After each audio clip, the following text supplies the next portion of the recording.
All right, everyone, welcome back to the CleanTechies podcast. Today, we are releasing the results of our very much anticipated New York Climate Week survey.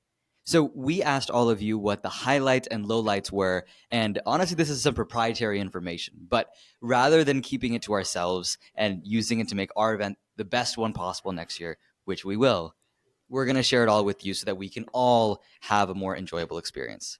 So to kick it off, Silas, do you want to take up the first question? Yeah, absolutely. So the first thing we asked people was, what was everybody's favorite event or favorite events? And I would say it was pretty surprising that there was a very wide variety of answers. But technically speaking, the one that got the most mentions was the Climate Film Festival. That was most people's favorite. I actually didn't go to that one. Did you? I don't think you attended that one either, I did didn't you? send that one, no. I think it was the week prior to Climate Week. Yeah. But people apparently liked that one. After that, some of the most popular event types were grant and capital related events, and then energy transition related events were pretty common as well. I did want to also point out that there were a few mentions of the Third Sphere Climate Tech Exits events and the Equal Ventures Climate Capital Summit events. Just wanted to shout out our friends over at those amazing VCs. I'm sure that wasn't biased at all.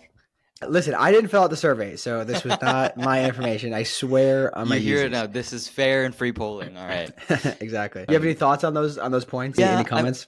I'm not surprised that maybe one of the first events of the week was the most fun. People probably had the most energy for it. I think maybe that does show you that having your event a little bit earlier in the week might be a little better. But I think everyone knows that and is kind of fighting for it. So ultimately, I noticed that it might be correlation, not causation, but that is pretty interesting to me. But all right, so the next question we asked was not only what were the best events, but what made it the best event. So, the one-liner here is it's the people who attended. The next thing that made an event great was the quality of the event itself in content and venue. And I think this really ties back to the point that we saw in New York Climate Week, which is that groups this year were treating New York Climate Week as their brand statement, almost their brand value stamp of approval. But I know, Silas, you picked up a couple other things as well. Yeah, I would say if I tried to do my best at like putting my finger on what exactly the comments were saying, the best events had some sort of interesting / novel discussion points, and they had high caliber of people, which you already mentioned, high caliber of people in attendance. So kind of for that one-on-one aspect, the people that they got to speak with were like just right up their alley, effectively. There was a couple people who also noted that they really appreciated when there was very good speakers and panelists. And then there was one specific feedback was that it felt very real, right? Like the moderator of the panel was pushing the panelists rather than just giving them softballs and agreeing with them on everything. Yeah, I mean, we've had a couple opportunities to moderate, and we'll be having some more coming up soon. A bit of a foreshadow for that.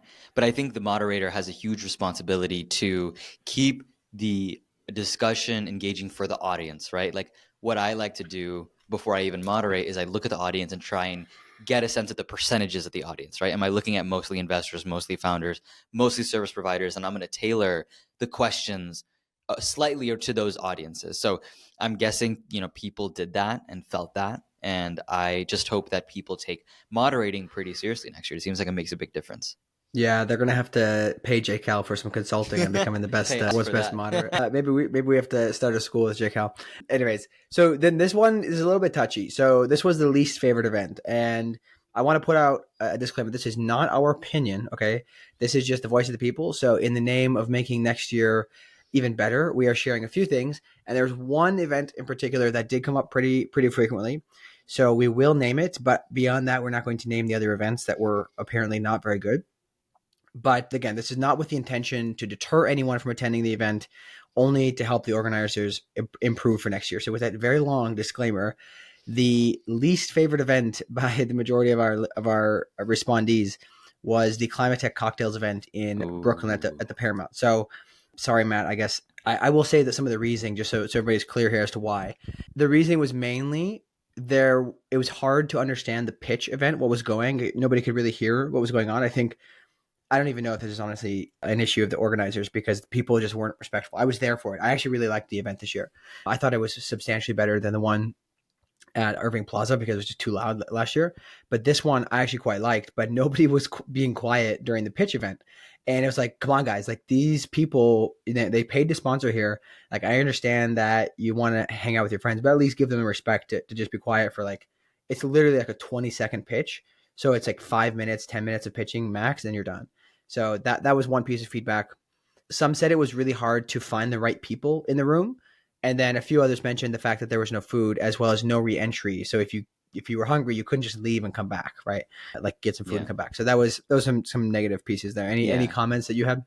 I mean, I'll give you some credit. You successfully avoided being the fall guy. I'm sure Matt and the team and whoever else kind of felt their event maybe didn't impress everyone that attended. You can't, but also it's all a learning experience. And I think people really tried things this year. One thing I just want to add though is I think in defense of Matt's event, like this is not intended to necessarily, from my perspective, it's not intended to be something where you're getting a lot of discussion. It's really just a party, right? It's like we're trying to hang out and have some fun for Climate Week as well, right? It's not all seriousness. We just want to enjoy each other and like hang out.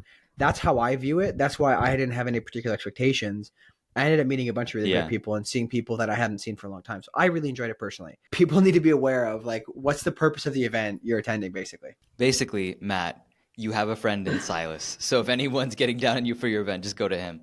I mean, for me, I think that this is a very touchy topic, but I don't think we have any friends that we're going to offend by saying this. So I'm fine being the fall guy for this, which is, I think you put corporates and banks on stages together, stages that were often maybe associated with those platforms, and the conversations were just not meaningful or accountable in nature. The way I think about it is like a safe panel. Like it was kind of like a PR panel. Like, what is good publicity versus what is good discussion? And I think that, you called this virtue signaling. I agree.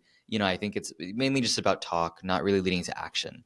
And so I feel like one thing that's worth avoiding is maybe we take that conscious shift, right, of trying to analyze the platforms that people are putting on and maybe what their intentions are. Part of the survey is not just to understand what people are saying, but really interpret it for ourselves. So the other thing I'll call out is, if events were too packed, people didn't really enjoy them. I think that's no surprise. I think, it's just about how do you service the large crowd that comes in for New York Climate Week effectively. Yeah, I will add to that. I think it's partially on the attendees for making this very difficult for an organizer, because everybody is like a glutton for events, right? They just really want to go to every single thing. So most of the people I talked to beforehand, they're like, oh yeah, my strategy is I'm going to sign up for everything. And then once the day comes, I decide. And I'm like, I don't like that. I don't think that's like a good way to do it. So like, it's also really hard to be an organizer because you could have a lot of people on the attendees list and then have like maybe like a quarter of them show up, and sometimes your event happens to be the most popular or most interesting, so then a lot more people show up than you expect. So it's really challenging to be an organizer. I will defend them on that regard. Moving into the favorite topics, we asked people what their favorite topic discussed was during the week. Interestingly, the most common answer was climate adaptation. I'm going to take a second here. Maybe I'm not surprised, actually. I think climate mitigation and adaptation has come into light recently as a undercovered part of climate tech. Part of it is you look at so many natural disasters happening not just in the US, but across the world, in the global south, in LATAM, in Africa. And just not enough attention is going to that, because if you look at a map of how climate affects the world, it's not really affecting it in the place where climate tech funding is happening the most. Outside of that, you saw a pretty wide range. I think you saw some pop-ups of batteries and the energy transition, fundraising, and a couple actually, and what I would say were really high quality comments, but both events and storytelling in climate. I think that just happens when you put a lot of media people together, and I am biased in saying that. But I think it makes sense that people enjoy discussing those things. Lastly, we'll call out that there were a couple mentions to events related to nature-based solutions. Again, probably a sector that doesn't get enough attention when you're on your one-on-one, but New York Climate Week could bring people together about that. Yeah. And then on the other question we asked was, what are topics you wanted to see discussed more next year? And interestingly, there were many responses about quote unquote other topics in climate tech, something that we could perhaps call like climate X, as in like climate X activism or climate X health, climate X pollution, etc. Things that don't normally get headlines as kind of quote unquote climate tech, but problems and topics related to the overall issue of climate change. Outside of that, the most common singular topic was around funding, either mobilizing money into climate or fundraising tips for founders. So kind of tangentially related there. And then one I liked and wanted to share was somebody specifically replied with the need for discussion around how we need to find ways to grow the economy while also reducing consumption. It's not a very popular opinion, but I think it's very worth discussing. So I wanted to point those out. Any comments there? Yeah, I think for me, what this screamed was like, okay, kind of what we've been saying, which is people know the basis of climate tech at this point, right? There is a lot of information sharing in niche communities, and that's where you find some really good nuggets. But I think people are starting to try to look outwards, right? Now that people have somewhat of an established base over 1, 2, or 3 New York climate weeks, right? A couple of years in climate, they're starting to try to understand, okay, what are the systemic results of climate, right? Now that I understand what is climate tech, I can think about how it affects activism or justice or health. And I just thought there was a very healthy growth of the space. If we can have more people branching out, that also means that more people can come in to the space. So I like to see that. The last thing that we'll touch upon before we go into like maybe some more vibes related questions was actually kicking off what maybe is a vibe question, which is what is the most common goal for Climate Week? And overwhelmingly, maybe to no surprise, it was meet new people. And I think meet new people with the flavor, especially towards founders and investors and ecosystem builders within New York City. Like I would think that people would kind of have broad expectations, but there were a couple mentions of wanting to meet specific groups in New York. Next up was catching up with old friends. No surprise there. And the last thing, we're trying to do some business development exercises, maybe move a little forward in a couple processes. I know, Silas, you had a couple opinions about the effectiveness of New York Climate Week. So maybe, did you have a goal and what was your read on these? Yeah, I think so. Just to close this off quickly, I will say that most people, we also asked them if they felt like they achieved their goals, and almost everybody said they did. There's only a couple people who said they didn't. And I guess kind of going on this macro discussion here, I do think Climate Week for me, I didn't have necessarily a particular goal other than seeing people I already knew or knew online and wanted to meet in person because I don't get to see them that often, especially now that I don't live in New York. I did have kind of like in the back of my head the objective to meet some VCs who I can work with their portfolio companies for my own business development needs, but it wasn't a strong focus because I'm not looking for new work until January. So, I do think that there's a lot of benefit to it, but it's very interesting to me that almost everybody had the same objective, right? And we can cover it in a second, but I think that it's this difference is really like dissonance between their objectives versus what they did and didn't like about Climate Week is pretty interesting, and we can talk about that later. Moving on from vibes, I think probably what the most interesting question for me of the whole survey was trying to understand what people will do differently next year. It's almost like a New Year's resolution, a New York Climate Week resolution, right? So inevitably, none of this will happen. We'll end up in the same situation next year. But aspirationally, what we saw was people talked about attending fewer large events and attending more intimate ones. There was a huge amount of saying better planning or just trying to plan better. And I think the flavors of this were blocking out time for your events earlier, registering earlier so you get in, identifying which events are really worth going to, and figuring out how to properly allocate your time, not only just to events, but one-on-ones, coffee chats, things like that. Hosting your events was mentioned a couple times. And I think making the effort to extend your time in New York City and being more meaningful. So a couple call outs were avoiding corporate events, being more intentional on doing diligence, quote unquote, on your event. And again, trying to make that space for one on ones. Yeah, I think a lot of people were interested in the idea of one-on-ones. Some of the people who didn't fill out the survey, but who I spoke with during Climate Week said the same thing. They said, "Hey, next year, I'm just gonna cut down the events, but make more time for like genuine one-on-ones with people I want to go deep with." So I think, this is again outside of the specific responses, but I think that it makes a lot of sense, right? You have to do if you're going to make the time to come to New York for this thing, and you're going to spend the money because it's pretty expensive for a lot of people, unless you got friends. You got to make it worth it. So you got to really, really focus your time, quality over quantity. I found this thread really interesting because I actually don't know if I fully agree. I mean, so one thing I want to get your take on is we as people network quite a bit, right? And part of our personality is part of, I think, what allows us to meet so many cool people in the space. So sometimes I think back to like, okay, I can meet in a very systematic sort of like within my network growing way, one-on-ones with people, right? I can grab the half-hour Zoom. I can grab the hour-long Zoom. What I think networking events are supposed to do is introduce you to the people that you wouldn't normally run into. So in my mind, I kind of like have like a moral quandary with it. I don't know if you Well, how did you feel, especially as someone who does a lot of one-on-ones? Why were one-on-ones still a priority for New York Climate Week? So I understand the point.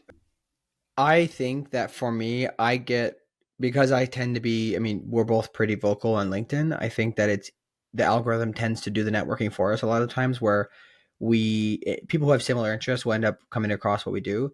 I will say there are a couple events where it's good for me to attend because I wouldn't usually, be on the let's call it the LinkedIn algorithm wouldn't be showing me to those people, like the Climate Capital Summit event, for example.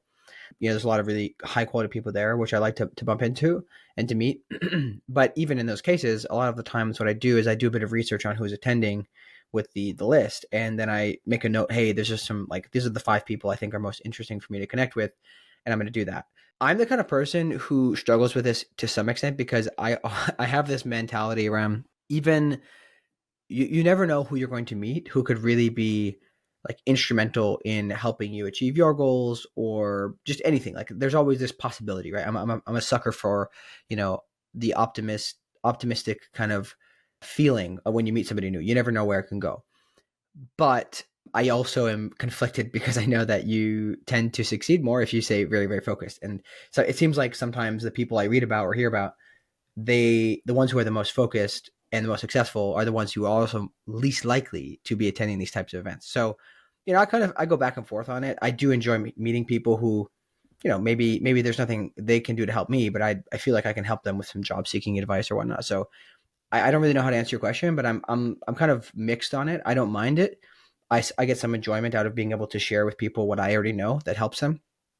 And when I do meet somebody who's, really helpful for my goals, I'm really grateful to the universe for basically making that happen. Climate tech founders are taking on a huge challenge. Not only do they need to know how to build a startup, but they also need to deal with hardware, have a strong handle on climate policy, know how to fundraise from diverse investor types. It's a lot. That's why we made CleanTechies, the #1 podcast for climate tech entrepreneurs. In addition to our jobs, we devote 20 hours a week to producing this podcast for you. This way you can learn from the people who have walked the path before you, learn from their mistakes, and gain insights on navigating this complex journey. If this mission resonates with you, we are asking for your help. It takes a lot of effort and it's not free. If you are already a subscriber and want to help, start supporting us today by going to Substack and clicking Upgrade to Paid. Thanks for helping all the climate tech entrepreneurs like you. What I'm saying more is pendulum shift. Think about this year was the year of too many events. So will next year be the year of too many one-on-ones? Right? I guess what I'm trying to get across is that part of this serendipity is not just meeting people that you would normally run into, but just expediting that process. Like, I think my issue is that a lot of the networking that happens is, oh, I'm going to go to an event where I know some friends and I'm going to meet other friends. And my issue with that is that I was likely going to meet those people anyway, right? By virtue of like my friends connecting me or LinkedIn recommending me or us having mutual interests. What I'm saying New York Climate Week, in my opinion, has the alpha to do that doesn't only exist is introduce me to that health expert that I never would have talked to, or that build it. Well, I would actually know a building design person, but let's say the architecture. Oh, no, sorry, whatever. Like the person that I wouldn't normally talk to, the chef, right? The climate chef that I wouldn't normally talk to. So that to me felt really missing in this, which is at the same time that people want to see other climate X events, they don't really mention any action that would invest in something like that. So I noticed that disconnect and I just wanted to bring it up. Yeah, I mean, I think that for me, at the end of the day, there's so many people that this year especially, so many people that I've known online for a while and got to meet a bunch of them and take a selfie with them and say hi. Like, it just really, even though it's very short usually, it just really helps to deepen like the familiarity. Like, oh, actually, I know what that person looks like now. Like, it's not just their LinkedIn their LinkedIn picture or whatever. So to me, I really appreciate that because there's nothing that can replace human connection for me. Like, if ever, when I was living in New York, if there was somebody visiting, it could be the busiest week. It could literally be Climate Week for me, and somebody who's not related to climate at all could be visiting. I will make time just to hang out with them and like get lunch, just to say hi, because I really value that developing that personal connection with people in person. You cannot replace that online. It's just not possible. Tying up that thread, not only do we ask about what kinds of things people wanted to see, we asked for what types of events people wanted to see next year. So the most common answer was tailored networking, especially founder investor matching events. After that, It was panels that have breakout discussions where we can talk about the topics themselves. Of course, smaller events came up. And I think there was also the focus on being able to engage about the problems that each attendee has and having sort of like a longer forum to talk about it. The words practical and action came up a lot. One thing I want to say is like, even in our own experience, I will say, as much as this is mentioned, the actual effort and ability to get people to come even after signing up makes executing on this somewhat difficult. Yeah, I agree with that. I guess just to wrap us up on the survey questions, we asked for people, if there's any other kind of broader feedback that they wanted to share. And the last couple things we'll mention were there still needs to be more action to follow the week, right? Just what you were talking about. I don't exactly know how you can do this effectively at scale. I think you can probably make it happen if you really focus on personal connection and like setting a follow-up call the next week or something. There's probably some ways there, but it's hard to scale. The second one was there's still a lot of greenwashing that's happening during Climate Week. We talked about this with the corporate events and the banks, kind of just branding themselves as green or doing something cool in climate. And another one was many people complained about the focus on alcohol. I just wanted to point that out. I thought it was interesting. It's kind of going along with this trend of young people not being as interested in drinking, which I'm on board with. Others pointed out how poorly some of the events were run from a sustainability perspective, right? This one I thought was worth noting. There was no composting, no recycling, and a lot of food waste. There was one scathing review. I won't say specifically, but they were like, yeah, it was this whole panel about food waste and sustainability, and then afterwards there was a ton of meat served, and then there was one big garbage bin, no recycling, no composting, etc. So they thought it was quite hypocritical. So things like that. I think that's if there's a service provider out there that anybody knows of who handles making events sustainable, you should definitely let us know. We can plug it in the future leading up to next year's Climate Week, because that's kind of like, honestly, it's like, it's just a bare minimum thing that we should all be doing, especially if we're hosting these events. Like, if this is what we truly care about, we should really walk the walk. Okay, so that's all the survey questions basically, but there was a couple things I wanted to point out that I guess you could say stood out to me when I tried to just sit back and look at this data. As we saw, people most liked the events with interesting and novel topics, yet their ideal topic for next year was mostly for more discussion around fundraising, which is honestly a very basic topic. Related to this was the fact that people stated that their key objective was to meet friends and internet friends in real life, and that they still felt that they had achieved their outcome. So to me, all this tells me the more important thing we can do for Climate Week is to kind of focus on the basics and find ways to foster deeper connections to solve the problems founders are dealing with and the problems other stakeholders are facing. I personally enjoy Climate Week a lot, but at the end of the day, the majority of what we need to get done can easily be done throughout the year without Climate Week, right? We're talking about the fundraising tips and all those things. Those are like very straightforward, basic things that you do not need to do in person. Like, going back to what I said earlier, like, Climate Week to me is just a place to hang out with your friends in real life, your climate friends in real life specifically, and meet more new ones and kind of foster that community. That's one of the big things that stood out to me, is that there was this just kind of dissonance between what people actually wanted as an outcome versus what they were talking about for their ideal kind of event or discussion types next year. And one more thing, and then someone has a couple points too, is the other pieces. It seems there's a wide range of thoughts on the week. I like that people are thinking very differently about the week in general. Perhaps it's just a reflection of the types of people that follow us. If so, I like that. But I will just wanted to point out that it was a pretty wide variety of people or types of answers, if you will. I definitely hear you on maybe the sort of structural problems that were discovered that we have now learned, right? Holding all this data from what people thought. And I think you can kind of see that it's the role of the event organizers, right? To give people the solution to their problems, right? They may not be the ones to host the events themselves. Maybe that's why they're giving us feedback, right? But at the end of the day, we hope that this information will inform people on what better to do next year.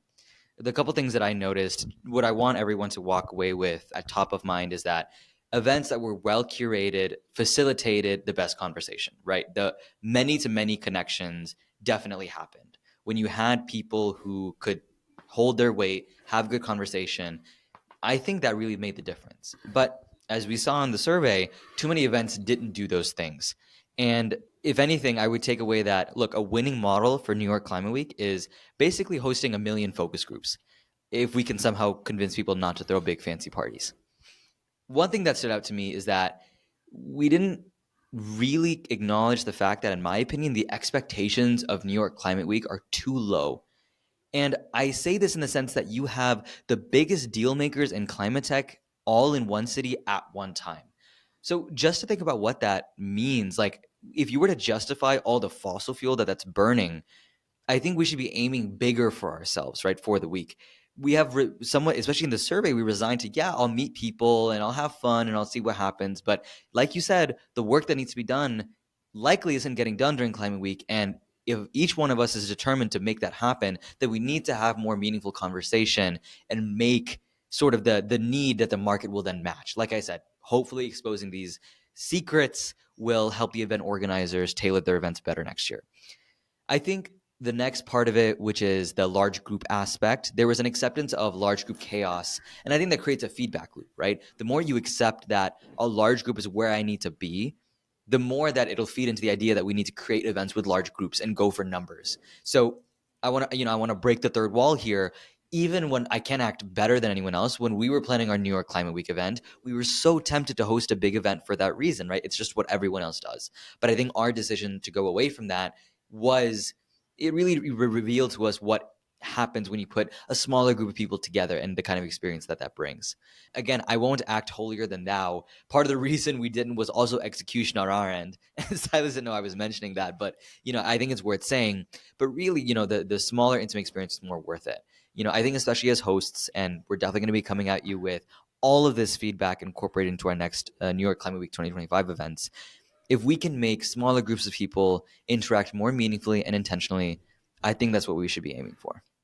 Yeah, I really like that as a good place to end it. I think seeing many more smaller events would be the way to go. Facilitating that, could be a little challenging, but if you have the right kind of mentality as an attendee, so many of the people who fill this out, like I think a lot of the people who filled this out did not host their own events, but I would encourage people to host their own events of some sort. Like find a really particular niche topic, just get like 5 anchor people to come that are going to at least have a good discussion at the bare minimum, and you can use those 5 to get another 15 or 20 and have a pretty nice event that's relatively easy to organize as well. But also assuming if the weather's good, because you can always meet outside, right? Thank you all so much for filling out the survey. We'll come back at you with one next year.